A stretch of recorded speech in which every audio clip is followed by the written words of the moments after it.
النهارده يا باشا جاي احكي لك قصه كده، حاله انسانيه. مش عارفه اقول ايه. النهارده جاي احكي لك قصه عن ام كتير جميله وام كتير مصريه. في ام ضحت عشان ولادها، وفي ام بتكنس الشارع وتلم زجاجات وتلم الزباله عشان تصرف على ولادها، وفي عيال ما بتقدر كل اللي احنا بنحرق فيه ده. في ناس ما بتقدر الكلام ده كله. نو نو يا هناء، ما في حد بتقدر. في عيال جنسيتهم ايه؟ هقول لك، جنسيتهم شياطين والله. المخدرات يا باشا ضربت البلد، الشرب والمخدرات والايس والحاجات دي ضربت البلد. عاليات الناس تعبوا من الشرب، وفي ام يا عيني بتشتغل وتصرف على ولادها. اسمع، الام دي ام عندها 50 سنة، ابنها ما رحمها. كل ولادها اتزوجوا ما عدا الولد ده. كانت بتعلمه وهو في الثانوية، كانت عايزة تصرف عليه. الأم اسمها سماح، عمرها 50 سنة. الولد اسمه سمير، عمره 18 سنة. بيجي يهين أمه عشان ياخد منها الفلوس. اسمع القصة اللي خلت الواد ده يشوف أمه قاعدة بتعيط في الشارع. السلام عليكم ورحمة الله وبركاته. أكيد وحشوني الناس اللي بتحب هناء الأسطورة يا باشا تنزل تحط لايك وكومنت حلو كده. الصراحة حلوة، أنا ما مبسوطة. ليه يا هناء؟ مش عارفة. أنت تعرف اللي أنا زهقانة من عيشتي، حتى كنت بنزل فيديوهين في اليوم، ما بقيت أنزل فيديوهين في اليوم. ليه يا هناء؟ برضو مش عارفة. هو جايك لمس. مش عارفة ليه. فكرك ليه؟ عادي، بتبقى حالتي اكتئاب كده، جالي اكتئاب من الدنيا والله العظيم. إذا ما كنت زهقت من العالم طهقت منهم، زهقت من البرود بتاع الناس، زهقت من الناس اللي مفكرة الناس هبلة وعبيطة، زهقت من العالم دي. بس أعمل إيه؟ مضطرية أشتغل. بقولك المضطر بيركب الصعب. مضطرية أشتغل غصب عني عشان أقدر أصرف على ولادي، وعشان أقدر أحقق ذاتي، وعشان أقدر أسد الدين اللي عليا يا باشا. في ناس يا باشا مغلوب على أمرها. أنت عايش انت عايش بتتصرمح بالفلوس، وفي غيرك تعبان في حياته.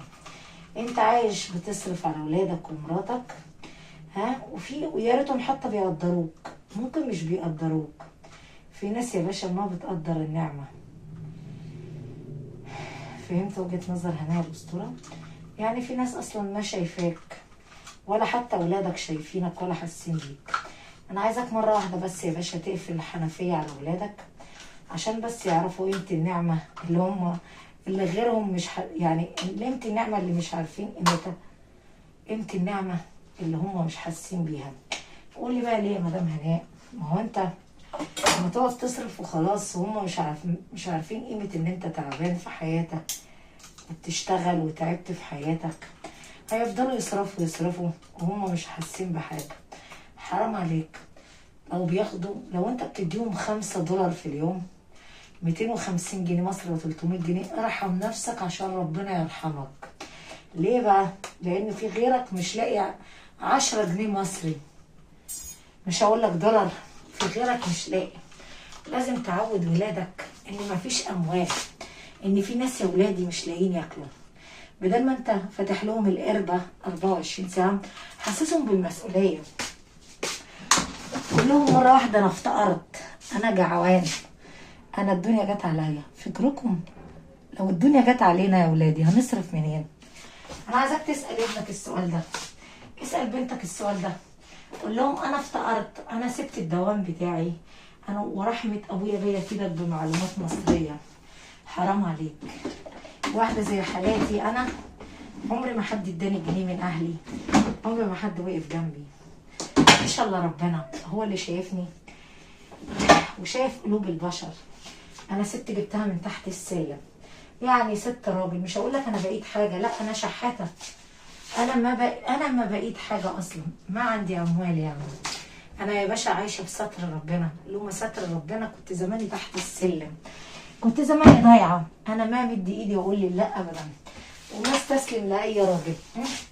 انا ما استسلم لاي راجل ابدا، وارفع الرايه البيضاء. اتعودت اكون راجل واجيب الجنيه من دراعي. انا وجهه نظري، انا خايفه عليك من اهلك وعيالك، الدنيا تيجي عليك يا باشا. خايفه عليك يا صاحبي، عشان انت صاحبي انا بخاف عليك. خايفه عليك الدنيا تتدهور بيك ومحدش يديك ربع جنيه تصرف منه، يبقى انت خسران، خسرت كتير. ها، عايزاك مره واحده كده تقول لعيالك انا ما معايا اموال، ما في فلوس، انا سبت الدوام بتاعي. مره واحده كده نزل العالم دي في الاختبار، حسس ولادك كده انه مقدم مسؤوليه.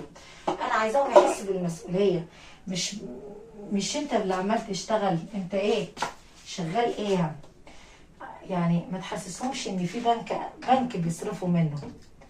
اوكي، مره واحده اقول ما فيش، احنا ما معانا. لو بتديهم 10 دولار اديهم 5، لو بتديهم 5 جرب تديهم 2 1 دولار. والله صدقني هناء ساعات افكارك. ايوه يا باشا، ايوه انا عايزاك تقول كده، افكاري عسل. خايفه عليك، هيجي يوم ولادك يرموك، هيجي يوم عشان الفلوس ولادك هيعملوا معاك الغلط. شايفني صح ام غلط؟ هي جمله واحده بس اسمعها من سعادتك. والله انت صح يا هناء. مره واحده اقول مفيش. عود ولادك على المسؤوليه، انهم يحوشوا الاموال، انهم يجيبوا اموال، ان احنا نعيش حياتنا. اتفقنا صح؟ ها؟ برافو عليك يا مدام هناء. مره واحده كده اقفل الحنفيه واعرفهم ان في ناس فقراء مش لاقيه تاكل. ما هو انت لو سمعت القصه دي الدموع هتنزل من عينيك. وفي نفس الوقت عايزاك تكون رجوله، عايزاك تعود ابنك يجيب الجنيه كده واد يبقى مفتح. مش كل ما يطلب منك حاجه ما انت اللي هتبوظه. انت ممكن تخلي ابنك يمشي لطريق المخدرات، طريق يشرب. عيل يقول له ايه، ما ابوك بيديك اهو. هو انت حاسس بحاجه؟ ليه تخلي الواد يقول لصاحبه ابويا بيديني فلوس كتير وغيرك مش لاقي ربع جنيه؟ يقول له يلا. في ناس بتصرف وفي ناس مش لاقيه تاكل. يا بختيك يا ابن الورمه. ليه بقى؟ ليه مره واحده كده قول ما فيش، ما معايا اموال، خلصت اموالي. جرب واسمع كلام هناء، شوف هيعمل فيك ايه. جرب كده عشان الواد ده يعرف يكون راجل ويجيب الجنيه من دراعه. برضه تقلل المصروف عن بنتك شويه، عشان اصالحك وارضى عليك حاجات كتير لازم تعملها. وما اقف وانت بتكلمني، والله العظيم بحبك وبخاف عليك. فكرك البت اللي اسمها هناء بتقول لي كده، انا هقول لك الست دي تعبت وشقيت كتير لدرجه ان هي مش لاقيه شغل عشان ما معاها مؤهل. ما هو في الزمن ده اللي ما معهوش مؤهل يا صاحبي بيتداس. صدق كلامك صح هناء، عليا الطلاق بالتلاتة ما اكدب عليه. يا ابني في الزمن ده انا مش مكمله مثلا تعليم، مين اللي هيرضى يشغل واحده زيي؟ قول انت بقى مين يا باشا؟ طبعا انا ما عنديش موظفات، انا يا جدعان مش معايا فلوس الصراحه. كفايه الغساله دي عايزه 3000 جنيه ونص وتعبت من الغساله على ايدي، فاديني ماشيه على قدي. ها، ده 10 جنيه مصري، يعني ما يكملش الدولار، 10 جنيه مصري. ايه رايك انت بقى؟ وماشيه بايه؟ والله يا جدع بنت هناء ماشيه بالستر اهو. اغسل مواعين احسن من ما فيش. ما انا عشان اروح المشوار ده واجيب شويه منظفات، لا اقل حاجه يكون معايا 10 دولار 500 جنيه مصري. انا مش معايا 500 جنيه، فقر. انا ماشيه بالستر. عارف يعني ايه واحده بتقول لك انا ماشيه بالستر؟ احسن ما تعيش الدور عليك وتقول لك انا معايا فلوس. خلي بالك العنطزه وحشه والله عزيز. ربنا حب العبد الفقير المتواضع، بيقول لك انا فقير مش عيب اقول ان انا فقير، العيب ان انا عايشه الدور على الناس. ها، وامد ايدي اقول لله محسنين. لو عجبك كلام الست الفقيره دي اللي ما تكذب عليك، انت هتحس فيها اذا كنت كذابه او ما كذابه. انزل حط لايك وتحط لي علم مصر، وانا اقول من قلب مصر ومن الدنيا تحيه لشعب الكويت، وتحيه لشعب السعوديه، تحيه لشعب ليبيا اللي دايما حاطط العلم مصر ومنورني، شعب المغرب على راسنا يا باشا، واهل الجزائر واهل السودان واهل سوريا، كل راجل جدع، كل راجل جدع، وكل دولة محترمة. قول انت بتتابعني يا باشا من انهي دولة. انا عايشة برضا ربنا، بس انا ببعد ايدي عشان هو فيه كلور. انا عايشة بالستر يا باشا، وعليا الطلاق لون الستر. كنت زماني تحت الارض، ما كنتش زماني كده.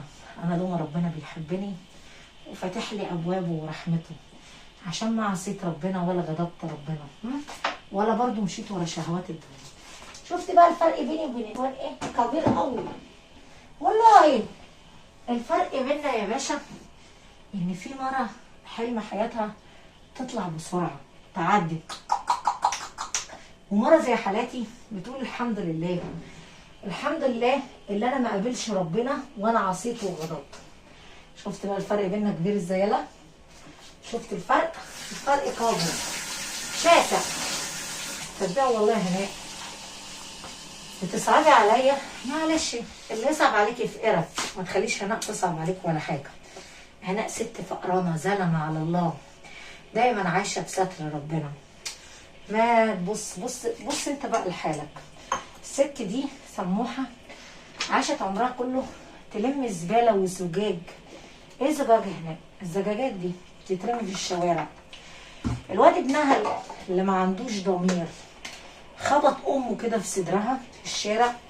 في واحد وقف سياره فخمه واقف يشوف المنظر، زعل قوي، صعب عليه الست الغلبانه الكبرانه. بصله بصه كده يقول لها انا زهقت منك، انا استعار من واحده زيك، انت عار على المجتمع. قالت له ليه يا ابني كده؟ قال لها يلا هاتي الفلوس خلينا امشي بدل ما تكسفيني حد يشوفك. قالت له حرام عليك، حرام عليك، دول 500 جنيه اللي انا اشتغلت بيهم، 500 يعني 10 دولار. قال لها بس ليه فقرانه، امشي امشي اتكسف حد يشوفك معايا. قالت له ربنا يسامحك يا ابني. خد بالك الست اللي كل ده الناس الاتنين صحاب الغناي قاعدين يبصوا على المنظر ويشوفوا الولد بيعمل قليل الادب اللي ما حد رباه، مش عارف قيمه المسؤوليه اصلا، مش عارف قيمه امه. بكره امه تموت ويعرف قيمتها كويس.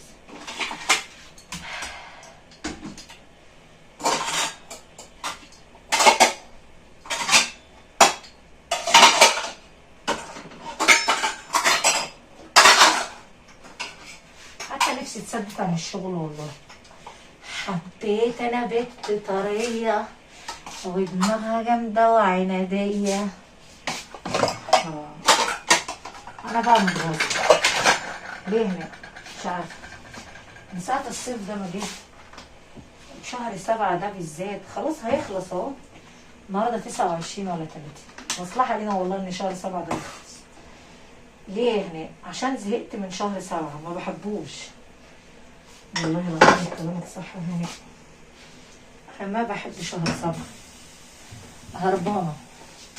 هربانه بقى فين؟ نايمه على السرير مريحه نفسي من الدنيا. ما هو اللي مالكش فيه بينزل يرد عليك. حبيت انا بنت طريه ودماغها جامده وعناديه. فكرك انت لو كل واحد فينا راضي باللي ربنا كتبه له، ايه الجريمه يعني؟ والله ما في جرايم هناك، احنا اللي غلط والله العظيم. ارضى كده يا حبيبي باللي ربنا كتبه لك وما تبوظ ولادك. ها، مش كل ما اجي اقول لك تديني فلوس. ارحم نفسك يا راجل. مره واحده كده قول لي ما معيش.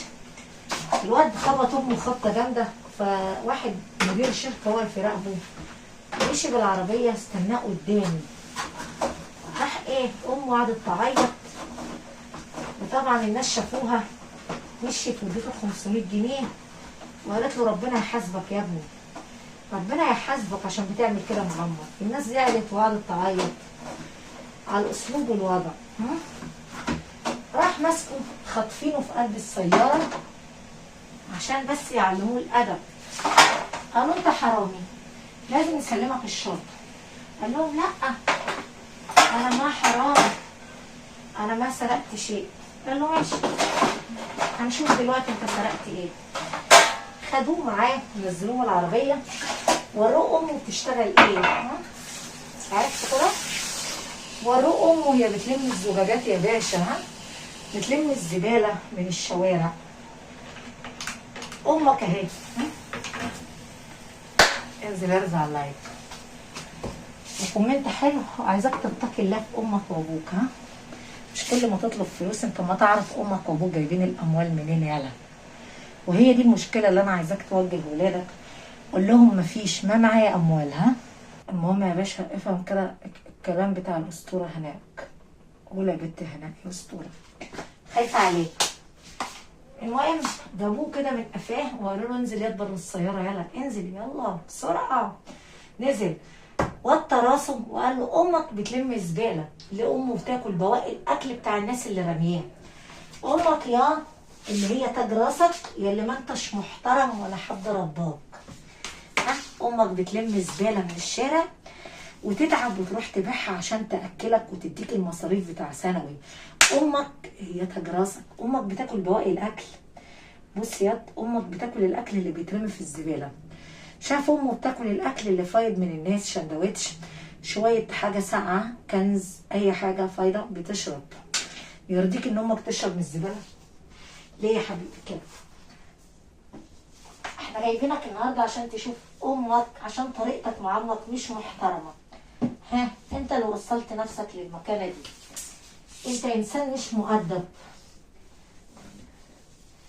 فحبينا نعمل معاك ونوريك امك الفقرانه بتعمل ايه عشانك. ليه انت امك وليه بتعمل كده مع امك؟ راح لامه قال لها هاتي ايدك ابوسها، حقك عليا يا ماما. هو ده الشغل يا ماما؟ قالت له هو ده الشغل يا ابني.